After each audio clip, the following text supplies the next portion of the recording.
Hey Here we guys, go. how are you?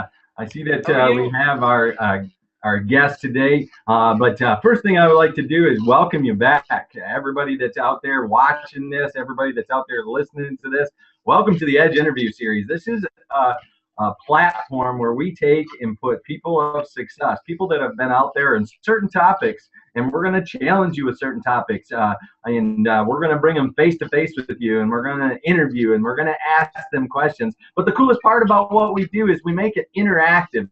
So if you're here, if this is the first time, if someone's invited you to watch this and someone's invited you to listen into this, we make this truly interactive. All right, you got me, but you're going to get tired of my face. That's why we have other people on here. That's why we have this gentleman today that I'll be talking a little bit about on this. But down at the bottom of your screen, if you're watching this from the Zoom standpoint, down at the bottom of the screen, you're going to see chat, you're going to see question and answer, Q&A.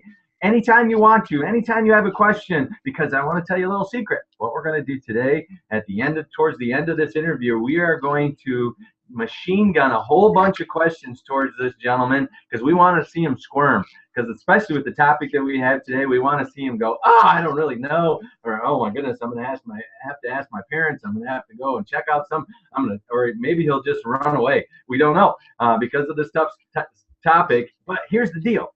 When we bring this to you, we want to bring tough topics to you because that's what life is really about. Handling tough topics and making them into a simple form, and then they're not tough anymore. Then you know how to handle them. We've handled things like bullying. We've handled things like fitness. We've handled things like what is it like to be in the military in a whole bunch of different forms. What is it like to go into the NFL? What is it like to go in and play Division I ball? All those different things that are out there, we are doing that right now as we speak. And we've even talked about inventing. We've talked about being an entrepreneur, and we've talked about failure. And you can see all those things. But I'll just sit here and talk, and you guys will get super bored the whole time listening to me talk. But let me introduce you to this gentleman that I have. What we have today is we have a gentleman by the name of Riley Swanson. Riley is 18 years old, just turned 18 years old, and just took a trip. I seen him the other day. He was just come back. He was gleaming because he came back from Disney World. All right, his favorite place on the planet. Some of you guys, I kind of like Disney World too. There's a lot of people there, but I kind of like to imagine and I like to dream, and Disney World is bent on that type of thinking. So he had come back. All right, this gentleman is he's in college right now for his first year in college. He's pursuing dentistry, I think still. Is that correct? We'll kind of talk a little bit about that. All right, he's a musician, so he loves to play the guitar. He's really good at it. He's been kind of around multiple continents when it comes to missionary work with his church and with his dad. And we bring him here to handle a tough topic. Today we're going to present to you dating. Oh, that boy-girl thing, dating. What does it mean? And we're going to handle it. And what's boundaries? Is there boundaries? Because we hear about it. Maybe even you've seen movies, you've seen cartoons that handle it in really tough ways. But we want to handle it truthful so that we can at least bring up questions and then also handle some of those questions. So welcome, Mr. Riley. Welcome to the Edge Interview Series. Oh my gosh, yes. All right, cool. So I told him a little bit about who you are. Tell us a little bit more. Tell us a little bit about your family. Some of us on this Edge Interview Series have met a whole bunch of your family, and we're about to get the third one in the family. Maybe we'll have to figure out a topic to get the fourth one. You think? Well, let's tell about your family, where you live, how you grew up, and a little bit of what you're pursuing right now. All right. So, well, my name is Riley Swanson, and it's just me, and I have one brother, Jordan, and my dad is Chris Swanson, and my mom's name is Jamie, and we right now live just outside of Flint in Michigan here. And I turned 18 last October, and so I'm turning 19 in just a couple months. And we've moved all over the place. We originally lived in Davison, and we've moved a bunch of different times, and so we finally found our spot here. My parents have always raised me in a Christian home, and I've just been raised up going to church, and so we've been throughout moving to different houses. We've gone to a bunch of different churches and been a part of that. I went to the same school. I just graduated from Genesee Christian, so I went there since preschool and then went all the way up through 12th grade. And there I did a ton of stuff. I was in student council. I was the treasurer for 2 years and president for 2 years. As a part of honor society, I would do soccer. Soccer was my main sport. I played basketball for a little bit, but I didn't enjoy it as much as soccer. And our soccer team did really well. We were able to win back-to-back state championships, and we were able to break a bunch of records and do a lot of cool things as a team. And so right now in my life, I'm just kind of in like a little weird like point. I'm just kind of like between graduating high school and starting college. So it's like everything that I've known so far is different, and I'm just going into college. So I start in 2 weeks. I'm going to U of M Flint, where I'm going into a bachelor's degree with biology. And then after that, I'll be going on to a dental school. And then I have to go on to a specialty school for orthodontics. And then I eventually want to be an orthodontist. So that's kind of what I'm doing right now. That's just So correct me if I'm wrong, Riley. You really like bad breath. No, I don't. But it's a good trade-off for the career, I guess. That's what I always wonder about when I go to a dentist. I'm like, oh my goodness, I better brush my teeth before he brushes my teeth or she brushes my teeth because, man, I can't imagine handling all that bad breath. But that's huge. So you are always part of something when it comes to clubs at school. You were in soccer, back-to-back championships. So you're not afraid to win. You're not afraid to pursue something. Is that all right to say? No. All right. Good. Stuff. But you also have some hobbies, all right, outside of that. So tell us a little bit about your hobbies. What do you like to do on your off time? Well, I love to I love to play soccer, like I told you, and then what I do is a couple of things that I like doing is I play the drums for my church, and so I am in a youth band right now, but I'm starting to work into the main band that we have at like our main auditorium. So I'll be doing that a lot more. I just kind of doing the final steps. I have an audition sometime. I don't really know when. And I do a bunch of different like card tricks and card illusions and stuff. And so that's something cool and interesting that I can do. I've done that for a long time. But something else that I do, it's not really a hobby, but I go on missions trips, like Mr. Dosa was saying. I've been to Haiti, the Dominican Republic, Grenada, Chile, and then I just got back from Honduras like about a month ago or so, or a little more, somewhere around there. We were down there building a Bible Institute to train pastors. So pastors or people that want to be pastors are going to come in, and they are going to be trained on how to be pastors, and then they're going to be sent out to start their own church. So, Mr. Riley, tell me a little bit, because we're going to hit the subject of fear, and maybe it's some scary stuff with our topic of dating. But let's bring it back to the whole missionary side of things. How, that's kind of a little bit intimidating to go to, you named 6 different countries. I don't know how well you speak Spanish, but some of them are very strong Spanish-speaking countries. What was it like to walk into that? You wanted to offer help, but I'm not really sure if I should be doing this. It's a weird feeling, because anytime you go outside of America, everything is completely different. I don't think people don't really realize even the countries that are similar to America. Like the closest mission trip I went to that was similar was Chile. We were in, it would have been Santiago. Yes. Santiago, Chile, which is, I'm pretty sure is their capital. And it looks like a capital city that you would have here in America. But even after all of that, there's still so much different about it. And so Haiti would be the best example that I could say. It's absolutely terrible and absolutely just disgusting to be down there because of how different it is, how poor and how devastating everything is there. But the fear aspect of it for me, I was never really afraid to go. The reason being that my first trip was in 2013, so I would have been 14 years old. 14.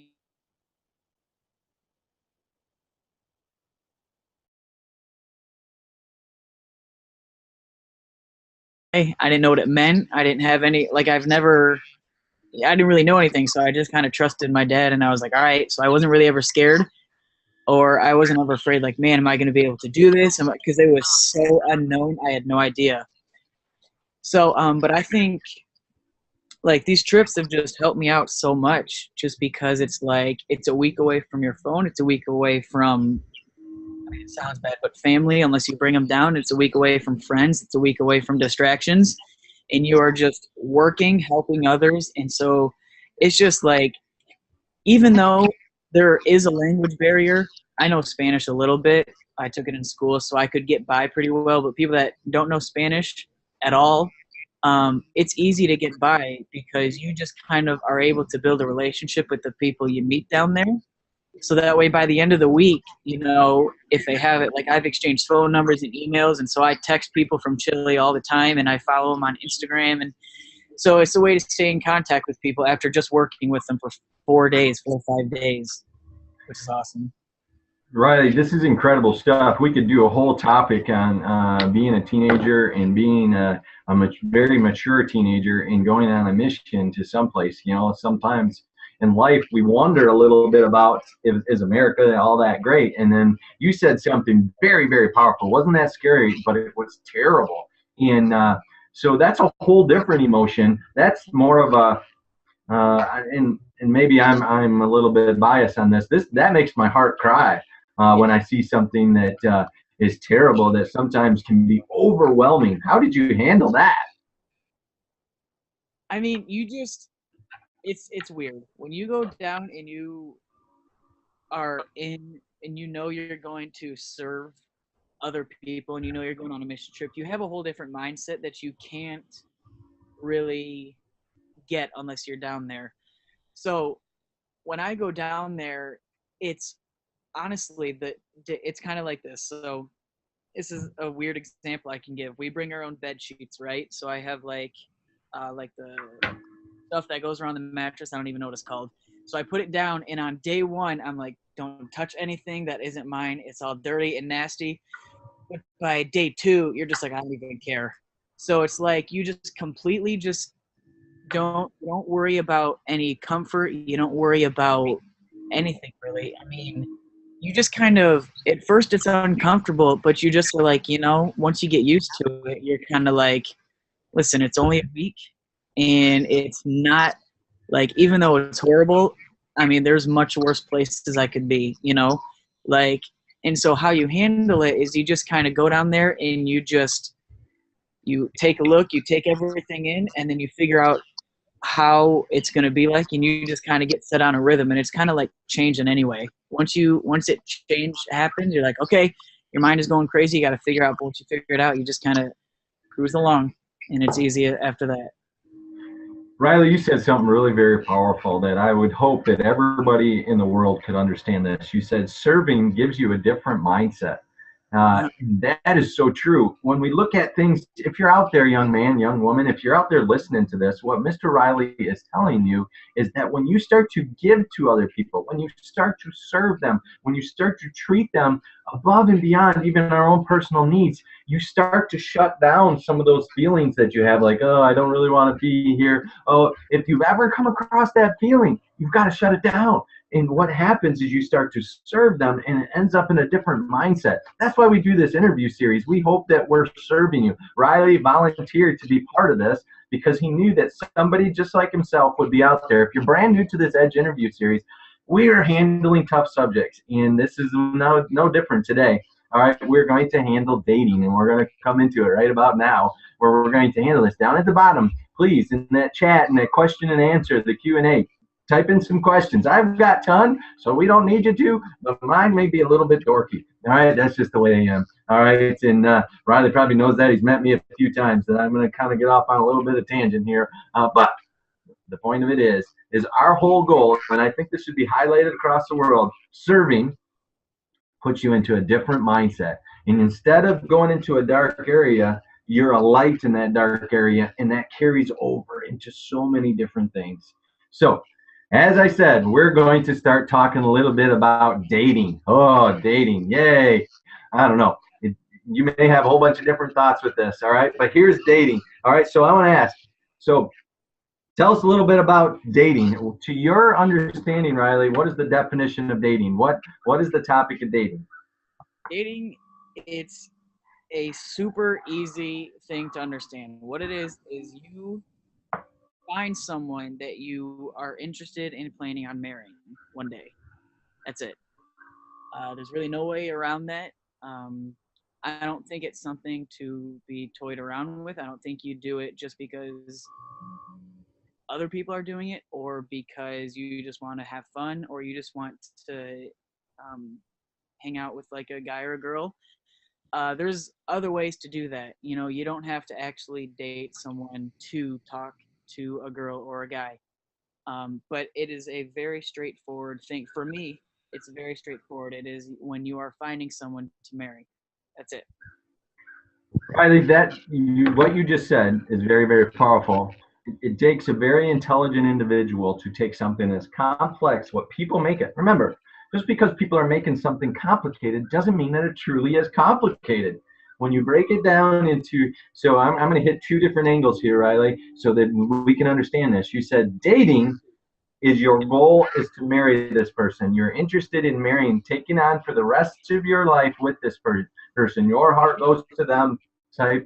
And then, but you said there's different ways. So is there a difference between friendship and relationship for dating? Yes.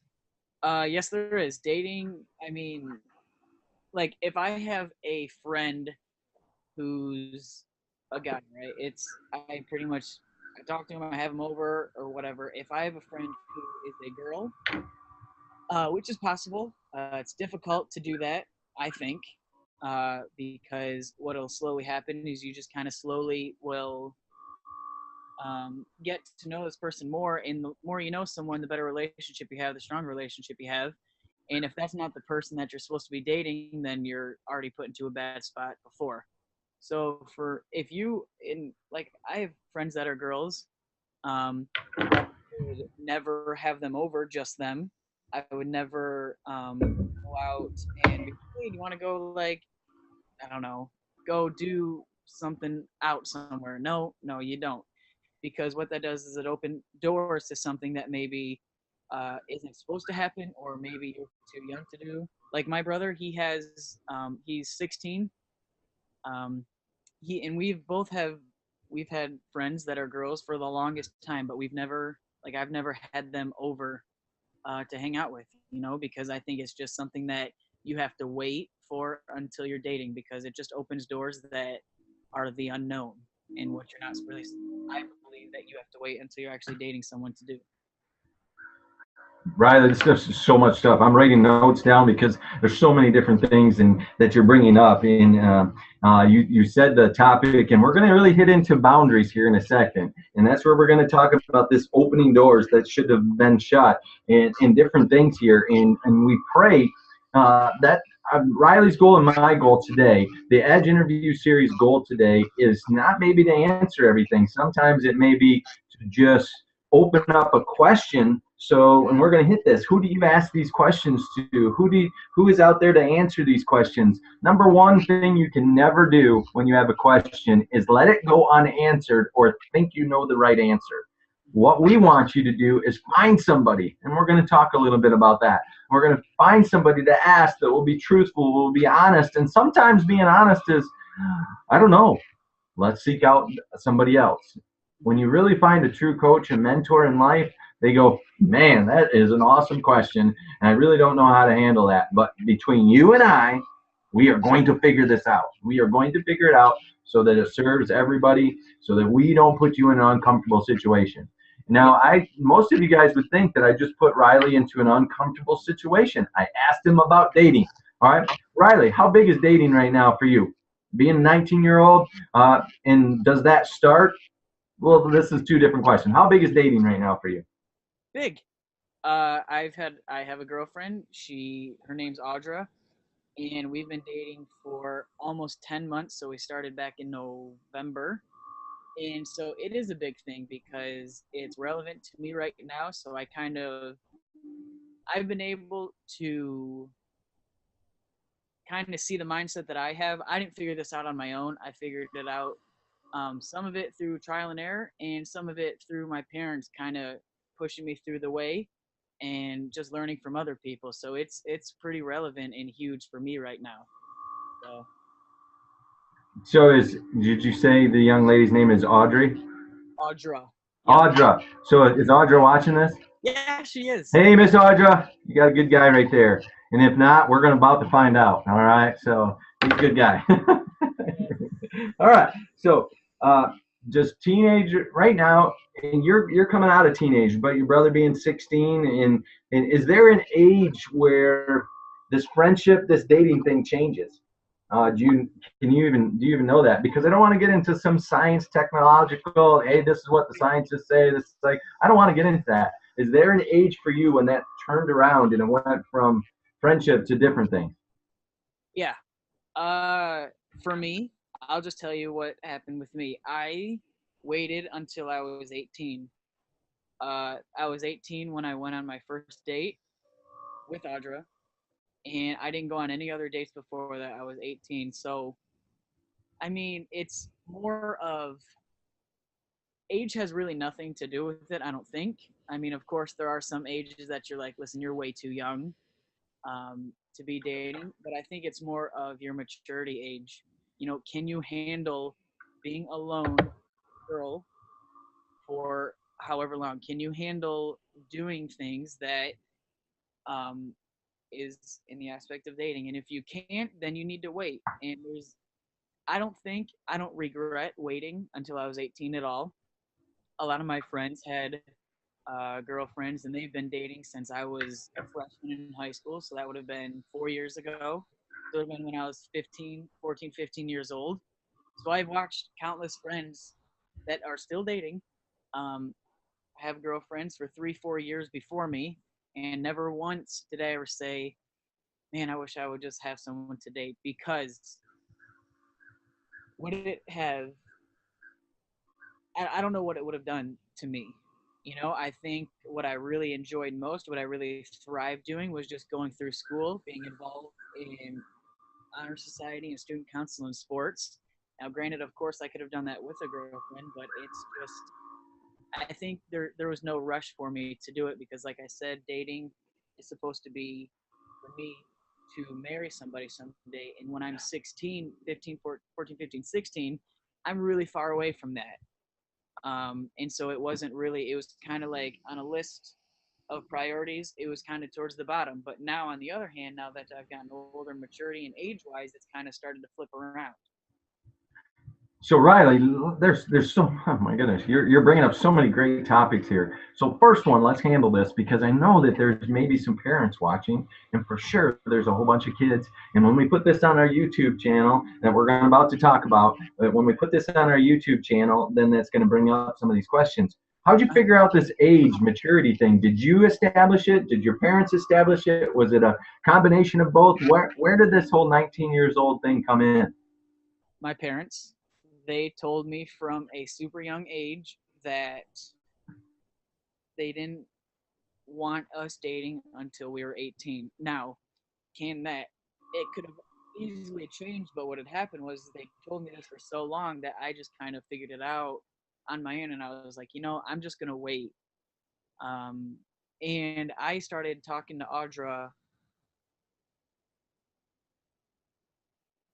and could I have started dating her? Yeah, we went to prom together, and we hung out with like small groups of friends together, and so I am 99% sure that if I wanted to date her junior year, my parents would have been okay with it. And I feel like they would have, and I feel like I would have done well. But because of being brought up, just knowing that they wanted me to wait till I was 18, I was just like, I think that would be a good way to start off. Because I said, I don't want to start off dating already doing something that me and my parents doing it earlier than we kind of both wanted to. But even though I was ready to start dating, in the back of my mind, I was just kind of like, I don't know why, but I just am gonna just kind of listen to my parents because I'm just gonna wait. And then it was literally actually the day after I turned 18 was when I went on my first date, which kind of seems like I was just antsy, ready to go. But that's kind of how it's happened, I guess. But so yeah, it was established by my parents, and I kind of kept it up going because of me after that. So Riley, you have a tough inner self, and what I mean by that is not tough that you back away from everything and everything you want to fight. You have a tough inner self that you developed over time. So when you set those priorities that said, I'm going to do this, this, this, and this, and then you put dating down here, I'm sure there was some criticism from probably even people that you call friends, even to this day, that you received a little bit of criticism. Is that true? Uh, Not on a huge scale, but I mean, there's always people that I didn't get this as much as Audra did. Her friends with people, listen, they were like, you just got to date him. You got to do that. And granted, I wasn't the best at starting off relationships. I wasn't really good at it because I didn't know. It was all Audra has two older brothers, so she got to watch them and how they interacted, and I don't have that. So I kind of had to figure it out by some serious trial and error at first. But so I mean, I would just talk. I never really got criticism as much as more critiques on how to handle it and how to go on from my friends who've been dating that I trust and my parents and stuff. But yeah, you'll get people that'll say that don't have the same mindset as you, saying things like uh, listen, you why don't you just date him now? Why don't you just? I mean, it's you're just going out and having, goofing off, doing whatever, going to the apple orchard or the mall or going out to the zoo or doing something fun like that. And it's kind of like, well, once I start doing things that I don't want to do, I don't know what will happen after that. And so, um, yeah, it wasn't a ton of criticism, but it was more of criticism from myself, kind of thinking, watching all of my friends have girlfriends and watching all of them have a ton of fun doing whatever they're doing, and kind of like, man, that'd be kind of nice to have, but I still gotta wait. Still gotta wait. But it's I think it's worked out better than I thought it would, or it has worked out better than I thought it would. I think waiting was probably the best decision I made, even though it was tough at first. But now looking back, it's not like I regretted it. You know. Riley, you talk about so many people compromise their priorities, and when you open that door of a compromise, so if you're very young out there, you may not understand these terms. Compromise, what does that mean? What are these guys talking about? Well, when we start to talk about relationships, which is you and your friends, or you and so your boy and a girl, or a girl and a boy, what happens is we start to see some compromises when you set yourself, or you and your mom and dad, or you and a coach set some priorities. We're going to do this, this, this, and this. And then what happens? You choose not to do that. That's called a compromise. And when you one time do that, that opens a door, that opens a way of doing it, that eventually you start to compromise a whole bunch of other things. And those initial priorities, those initial things that you set, don't mean anything in your brain anymore. And your heart and your brain start to talk back and forth, and you start to walk a different way. And what Riley decided, and what he found out in the end, which is the best part about it, is when he set the priorities and he set himself to that, he found out it was even better than he expected. He found out that by following those things, he ended up not even, oh, that was good. He found out, hey, this is even better. So we're talking about a tough subject, and we're talking about, and we're going to take a little break. We're going to go to a real quick commercial about our Edge series and where it's going. But we're going to come back, and I've got several more. As you can see, I got a ton of questions right here that I'm ready to nail them with. And again, down at the bottom, as this commercial's running, all right, down at the bottom, put in some different things, text in some stuff, because I got to hit him hard with some really tough questions. So we're going to break for John to bring up our commercial, and we'll be back in just a couple seconds.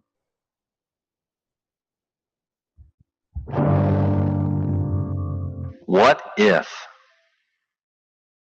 So you said at 10 years old, you already knew that it would be Notre Dame. What's so cool about Notre Dame? When did you want to be a fighter pilot? So what is a leader? What are some of the categories that I can become an entrepreneur in? You could. So were you always this intense and serious about everything in life? For our young listeners out there, tell us what MMA is. Find something that you're passionate about and dig into it. Hand your children. That's my whole mission in life. is to inspire others to become their very best. How do you set it up so that you're not bullied? Is there a way to prevent bullying from even being initiated? No matter what it is, when you pour your heart into something that's positive, then it's hard to let negative influences affect you. The edge on life. It's hunger.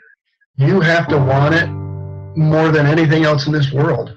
And what I want a lot of the people here, watching this to know is that at any time, that one decision can change everything. Even if you don't know what it's going to entail or what the outcome is, like deep down in your gut, if you know that you're not doing what you're meant to do, you can change it and everything's going to be okay. That you didn't have. I believe that when you have someone who has results, who believes in you, it can carry you a long, long way. You did your very best to be able to achieve your dream. You made the dream happen, and then it was taken away from you. How do you deal with that afterwards? And the way I dealt with it was in the knowing that I gave my very best every single day. Nobody out there can take that part away from you. The Edge interview series. Have you ever been scared?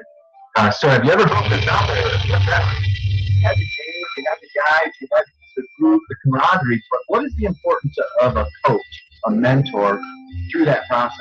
But at what age did you start into this process? At what age did you say, I'm going to go out and grab a puppy and put a sled behind it and go? Take it off and, PDCA, plan, do, check, and adjust. What does it feel like to represent the United States in the Olympics? Just leaning on God to get you through it. But what you have to do is take control of your mind, your body, and your spirit. A person of character learns to do right. Don't fear failure. Always look at the positive side.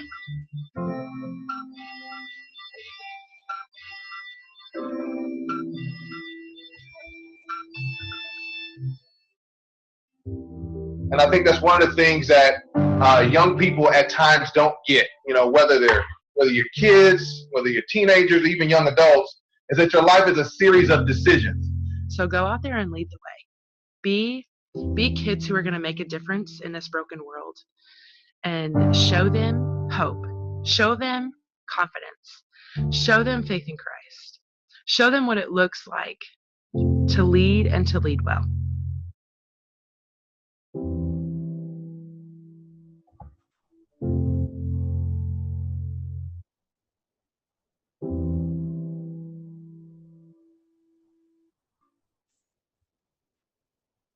So, gang, you've been listening. You got a chance to watch our little bit of our commercial, and we've been listening to Mr. Riley Swanson. I tell you what, we're handling a difficult topic called dating. We're handling it. We're kind of walking through this. We're going to hit a little bit tougher side of it. Maybe we've already handled some of the tough questions, and you're squirming a little bit. Oh, no, I hope mom doesn't hear this. Oh, I hope that dad doesn't hear this. I hope that my buddies aren't watching. I hope that my girlfriend's not watching, because now I'm going to be, maybe that was for just Riley himself. But anyways, but we get to handle some cool things here on the Edge interview series. And the big goal of today is to introduce you to a topics, introduce you to an interview series that we do every 3 to 4 weeks. We do this live. We brought in multiple different speakers from multiple different locations, and it's cool because you can be in multiple different locations and be live as part of this. And our really goal is we want to introduce you to the Edge series when it comes to an audio. We want to put you around this. We want to give you something that you can start to create a library of these topics, so you can go back to them and listen to them. And the same thing is with our YouTube site. We want to do this. So as I said, we're talking to Mr. Riley Swanson. We're talking about dating. Ugh. All right. Every time I say that, it just kind of goes, oh, no. All right. But as Riley already said, it's simple. It's very simple. Dating, when you're going into that process of dating, your plan is to marry that individual. That's nothing more than that. All right. Friends are different. And when you're dating, you're going into marrying. So how big is this topic, Riley, when it comes to teenagers right now? Do most people find it as awesome? Do most people find it as terrible? Do most people find it as scary? Where is it right now when it comes to teenagers right now with dating? I think probably most people view it as exciting because it's new, it's fun, and I think it's the exciting aspect in the bad way, meaning you just are there to not to just have fun with the person, and which is good and all, but is a slippery slope. So I would say right now, the vast majority of teenagers would view dating as exciting because that's how I did. It's an exciting thing. So do you notice with your friends, do you notice with some of the people that were at school that it's a scary topic? Yeah, I mean, I would say so. Whenever you are talking about it, it's not exciting all of a sudden. It's something that like I don't really know how to talk about it because it's things that are deep and they're serious, but it's those things that are the hardest to talk about, which is why it's so important.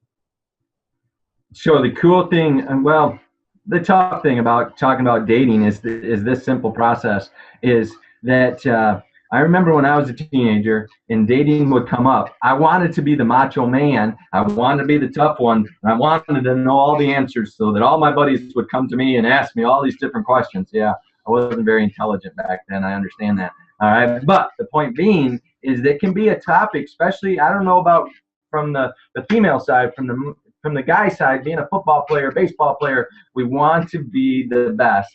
And is that true when it comes to that, Riley? Yes. All right. Yeah. So let me ask you this.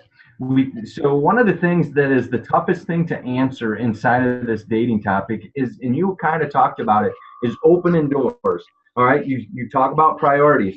So tell me a little bit about boundaries. Is there such a topic, or is there a reason to have boundaries in dating? Yes. Yeah, there is. It's and it shouldn't be awkward or it shouldn't be difficult to talk about at all. It should be something that should be one of the first things you do talk about, so that way you're both on the same page. Because you never want to assume that you're both on the same page unless you talk about it and you each are like, yeah, we're on the same page. Um, Boundaries is I've had conversations with Audra. I said we both said, listen, this is what we expect of each other, not just on, but on everything.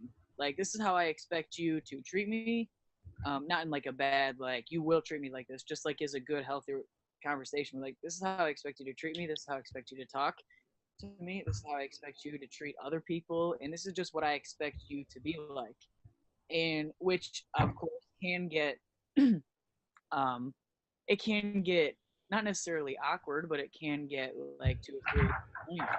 Like, this is something that isn't necessarily comfortable to talk about, but it's super important. So it is. You can't just ignore it. So if you don't mind me asking, so that we can start to hit some of this, what do you set up as boundaries for you when it comes to dating? For myself, I don't know. It's kind of hard to say because I don't have any like specific things that I tell myself or specific points that I'm like, oh, I won't go past this point. Of course, there are those things, but it's kind of like I don't know. That's a tough question. Okay, let me break it down. All right. Do you think that between boys and girls, there's different ways of looking at dating? Yes. Okay, explain that. So, for me, it is very easy, and for guys, we're just visual people, right? So, when we're dating, I've said this to Audra. I said, listen, and I didn't have this conversation didn't happen until after we were dating for a while. Some of the stuff you do need to talk about when you start dating, but there's some stuff that I didn't talk about until we got to a point that we were comfortable talking about it. So I told her, I said, listen, you never had this problem, but I said, the way you dress, the way you carry yourself, the things that you do, guys are visual people. It doesn't take a lot to have us look at something and our mind starts rolling. So I said, I basically just told her, I mean, because of that, you have to how you present yourself. You have to, because I mean, it's a dangerous thing to do. So that's like from a guy's perspective. Um, I don't know. It's kind of hard from a girl's perspective. I can understand that, brother. But we also have to understand, if you're out there listening to this, if you're out there and you're wondering, you have to understand that one priority for a guy is different than maybe a different guy. And one priority for a girl is probably very different than another, for sure, from a guy and another girl. So that's where you establish these things. That's where you talk to somebody. And we're going to kind of get into that. All right. But you said something that's very powerful. You start to understand the difference on how a boy comes into a relationship and how a girl comes into a relationship. And if I would have been thinking through this, I would have probably had maybe Audra on the other side so that we could have handled this. But I don't think that would have handled very well. Maybe we should have had Mrs. Swanson there, and she could have gave us the perspective of a lady coming into that. And maybe that's something down the road that we need to have the other side of this come into that. All right, because we remember, if you're out there, this is just two people talking about this, and the importance that you want to grab from this is that you need to establish priorities. You need to establish something that says, I will never go past this. I will never go past this. And establish, and they need to be narrow, but they need to be simple. And it's not preventing you from a great relationship. It's not preventing you from marrying a beautiful lady or a handsome man. That's not it.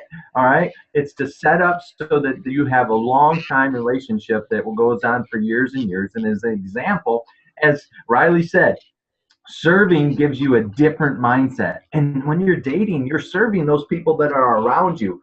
And those friends, they look at your dating, they look at the way you handle yourself with your significant other, and they go, that is awesome. That's what I'm going to duplicate into my life. All right. It's not the words we say, it's the actions that we present that are so powerful. All right. And what Riley's telling you right now, that's why sometimes it's hard for him to answer some of these questions, because he demonstrates it on a daily basis. We would rather have a silent interview right now and have somebody just demonstrate the right things, because those are a lot more powerful. And you guys all know that. Raise your hand out there. I can't see y'all raising, but if you've seen somebody in your life do something and you're like, that's right, or you've seen somebody do something in your life and you go, that's absolutely wrong, and it doesn't matter what they say, but we've watched them do things, and that's what's so powerful. And now dating, we want to kind of watch. And as Riley said so well, for men, for guys, for boys, for young men, what happens is we're very visual. And that has to be a topic that you bring up in the dating. Hey, you're wearing things, or I can't do this, all right? Or you have to notice in yourself that you're going to walk beyond your priorities, beyond your boundaries. You're going to open up doors by watching those things. And you have to be able to come to that. You have to be able to bring that up and go, whoa, that's too much for my eyes. All right? So how did you, Riley, coming back to this, how did you establish those boundaries when it comes to a coach and a mentor? I'm going to hit 3 different subjects. All right? Coach, coach, maybe parent. All right? 2 subjects, coach and your faith. Let's hit the coach and the mentor part. All right? Tell us how you establish those boundaries with your coach and your parents. So my parents, I was very more private and reserved. This is probably not the best thing, but I've not like this anymore. But I was very I didn't like talking about dating at all. I didn't like talking about boundaries to anybody, because I was like, I think I can figure it out on my own based on the Bible. And so it's not I didn't figure it out on my own, but I would do research biblically on my own. And so my parents, they would just always tell me, listen, this is they have a rule. Their rule is that we're not allowed to be alone at home. Now, of course, let's say I'm picking up Audra and bringing her home, and my parents drove out somewhere. I mean, we've been home alone a couple minutes before, but it's not something we're home all day, just us two, just doing whatever home alone, because it's just, even though we trust each other and our parents trust us, it's just kind of we just don't want to put you in that position. We don't want you to see. It's kind of like, because when you're there, you're like, how close can you get before you're in a spot where you're like, yeah, this is not where we're supposed to be. So I think just little things like that, little things like telling them, hey, my dad will always check up on me. This is something that my friends have done. I haven't really done it with my friends, but my dad has done it, and my parents have done it more. I'll just tell you what my friends do to me. He'll shoot me a text. He'll be like, hey, I'm going out. Can you just send me a text or give me a quick call at like 2 or 3 random times? Because then what'll happen is it'll keep you in check. He'll just be like, you don't have to really say anything. Just send me a quick text that says, hey, how you doing? Are you doing what you should be doing? And even though there's like a 2% chance that anything will happen, it's just always in the back of your mind. Like whenever and you can be like, listen, it's a lot easier to say no when at any minute, which will probably be the minute that we start doing something that we shouldn't be, that text will come in, hey, what you doing? And then you have to do one of two things, be honest or lie about it, which is just, you can go into farther with that, more detail. But so it's kind of like they just told me what they expected, they being my parents. So, I mean, I would just talk with them and they would be like, listen, they would just say, here's the boundaries that we have for you. And they wouldn't necessarily, it kind of is a hard topic to talk about because I rarely sat down with my parents and said specifically this, and this, and this. It's just been scenarios that they have kind of taught me and led me in a way. And through that, I've determined what my boundaries are. So that would be like my parents, just talking with them and figuring out what my boundaries were based on talking to them and just having them teach me. Riley, that's so powerful. And if you're out there and if you're a parent and you're listening, you happen to be listening to that, that takes the pressure off of Riley and puts a little bit more pressure on Riley's parents to establish this, to establish a condition, establish a life, establish a maturity, a growing time that Riley and his brother were growing up, where his parents set that example. And I'm not saying the example of dating, but that would be a great example too. But the example of, hey, you can come to me, and this is your scenarios, and this is how we do it. A true coach is someone that goes, yeah, been there before. All right. And this is what I'm going to tell you could happen. This is why I established this for you. And a lot of us know Mr. Swanson and why he sets his life the way he does because of some of those, Riley said something really important. He said, some of the stuff I learned by trial and error. I want to tell you guys, you don't have to do that as much as you think you have to. That's kind of those weird things where we get this topic called pride. We want to know it, all right? But some of it in life you're just going to learn, all right? But you can ask somebody, as Riley has asked his parents, all right? We would challenge you to do that. We would challenge you to go forward with that. We're coming down to close to the end. It's amazing how fast these hours go when we start to talk about good topics. But, Mr. Riley, how does your faith work inside of this? You said that you go on missions, you're a drummer, and you're going to be auditioning for the main band at the church, and I know how much that is in your life. Explain to us how your faith comes into this whole topic called dating and boundaries. It's whenever you have, so me and my girlfriend, Audra, we both know we're both Christians. We both know that God is the center of our relationship. And we both know that through devotions, we do devotions together. We do them on our own. We know that whenever we do things together, like devotions and stuff, we just grow closer in the right way. There are many ways to grow closer in the wrong way, and not many ways to grow closer in the right way. And so that's one that we do. We always talk about, we have great conversations about the Bible. We have great conversations about Christ and just what God has done for us. And it's not a weird topic to talk about. So it's a very comfortable thing. And what it does is it just builds our relationship stronger when we don't. And we, Great. we do we notice if we have a couple days or a week that goes by and for some reasons our schedules don't align the way we would like to, and we go a while without doing devotions and we go a while without talking about this, we notice. um Audrey will be like, hey, like, we haven't been able to do devotions in a while, and it really stinks because it's like we just don't feel like we're doing what we're supposed to, and we feel like we're almost disobeying because we're not. And so it's but then we get back into it and we just go, and then when it happens again and our schedules don't align, we just fix everything. We take a look. All right, well, obviously there's something wrong, so we take a look at. I do. I'm sure she does the same thing. Maybe I take a look at my day and I'm like, what could I have not done? What could I have pushed off? So that way I could have made time at the end of the day to do devotions or to talk to her about this stuff. Now, Riley, wait. You're 19 years old. Why do you need to read devotionals? Come on.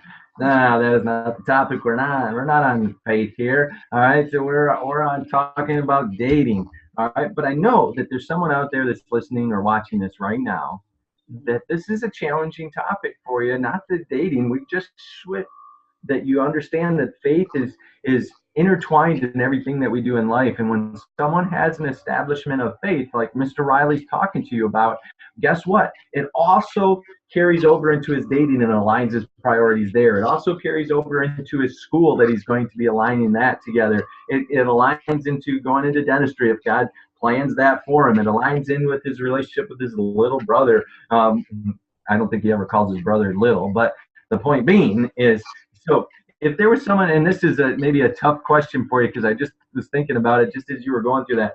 Is there a devotion out there that you would suggest to somebody that is a teenager right now, or maybe even in the dating process?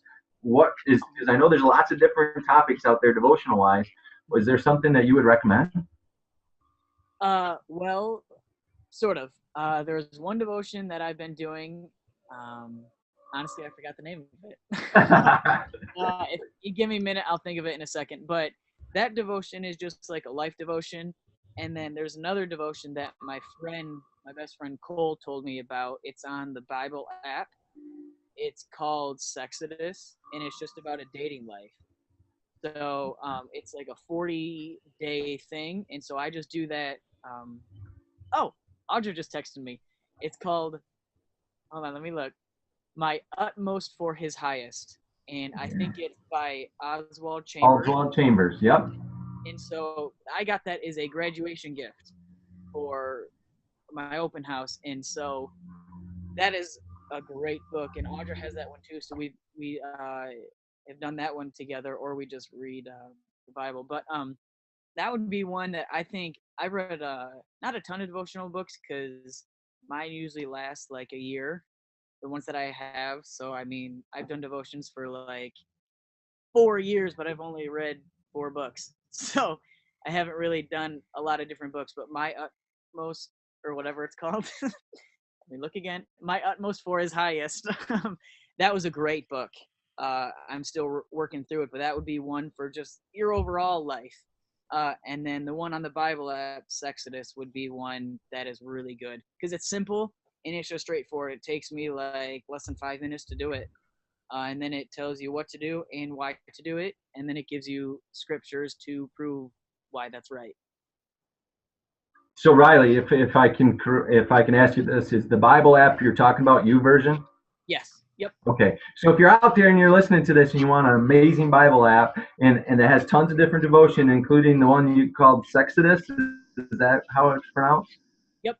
Okay, is on YouVersion. You look that up in your apps, YouVersion, download it, and it opens up a door to a faith that I believe gives me all of my boundaries and all of my priorities, because I've found that I was confused for a long time about it, and that brought some maturity into my life, and that allows me to have fun in my life. That allows me to have great relationships with like Mr. Riley here, all right, because that sets me up for the greatness, and I learned how to serve more, all right, our huge topic. So we got 2 last questions for Mr. Riley. All right, first one just came in.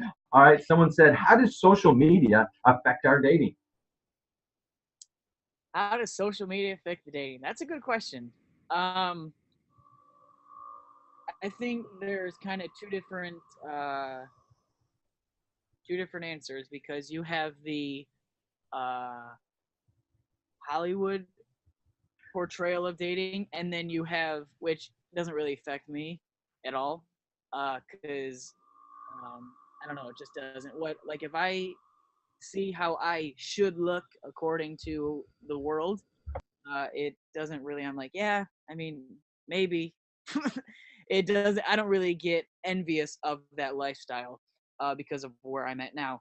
But I think what social media does to me is when I see other friends do things with their girlfriends or whatever, I'll see them do like super, like they'll be going somewhere really cool, or they're doing things that my parents and her parents are like, yeah, we're not comfortable with you doing, and so it's discouraging because you're like, listen, I know that I can handle it better than them, but we're still not allowed to do this or whatever, like um, things like going on a vacation together or going to different things. Like, listen, I believe that we are fully capable to do this, but our parents are like, you know what? I think you guys need some more time. You need some more time to grow together. So social media for me, I kind of look at it and I'll just be like scrolling through stuff and I'll just like see what my other friends are doing. It'll kind of get discouraging because I said I wish I could do this for Audra, but it's not the time. And so we just have to you can do one of two things. For me, I can get discouraged at it and be like jealous of their relationship, which then makes me not fully thankful for the one that I'm in the spot that I'm in. Or I can look at that and say, listen, that's my motivation. I need to, if it's something small, prove in a good way to my parents and her parents and to Audra and to myself. I know that's a lot of people, but I got to prove that I and we are capable to be able to do this. So it'll give you motivation to do stuff that you're not used to. So social media it has a huge effect on it, especially to me personally. Sorry, I had to mute myself. There's a dog barking out here, so every time a dog barks, and I don't think the dog wants to date, but you just never know. So for you guys, we're coming to the end of this interview. All right, welcome back after the spring break. I know you guys are heading off to school, but that's just the way it works. All right, so that's the way it works. That we can move on. But we've handled a tough subject, and if we didn't handle it to the nth degree that you were expecting, now you have some great questions that you can bring up. We brought on a superstar, a future guy that's going to go out there and help us change the world, because his motto in life is when you start to serve, you end up putting yourself, bring light in there. And that's no surprise to me based on his coach and his parents and what we've had when it comes to this Edge interview series. Is we've had his dad on here talk about bullying. We had his brother on here talking about dress and how that all works when it comes to being a teenager. So we're in a perfect location, guys. So if this is your first time ever being on to this Edge interview series, you got a chance to be around a blessed individual, Mr. Riley Swanson. One of the people that I know in the future that I'll get to know more, because superstars like hanging out with superstars. And when I'm not a superstar, I want to hang out with superstars, because then that teaches me great things. And I'm not talking about, if you just heard the last question that he answered. Hollywood's not superstars. Superstars are those people that follow priorities, that have a success mindset, that understand that failure is part of life. If you're not failing, then you're not living. All right. That understand that serving is a priority, and understand that having in this tough subject, we handled dating. And he said, dating is simple. Yes. Dating is simple. It's just about marrying that other individual. Friends are different. You don't put your friends in compromising position, which means you don't put them in alone situations. Did you hear that? My parents don't allow me to be alone because I don't want to compromise my priorities. I don't want to walk away from what I believe. And that's what's so great. And that's what you have here. So we would suggest that you jump onto our YouTube site. If Riley's okay with that, we're going to put his face on there, and we're going to handle some of these definitions, all right? We're going to put on kidsleadingtoday.edge. All right, so jump onto our YouTube channel. All right, our next event, listen up. The next bat time, bat place. I guess bat place is wherever you turn on your thinking computer. All right, but the bat place is we're going to be back September 24th. All right. We got a little bit of a gap in here as we're kind of working onto this. It's going to eventually be every 3 weeks. And you can invite anybody. You can have whole groups. And that's what we're starting to launch eventually.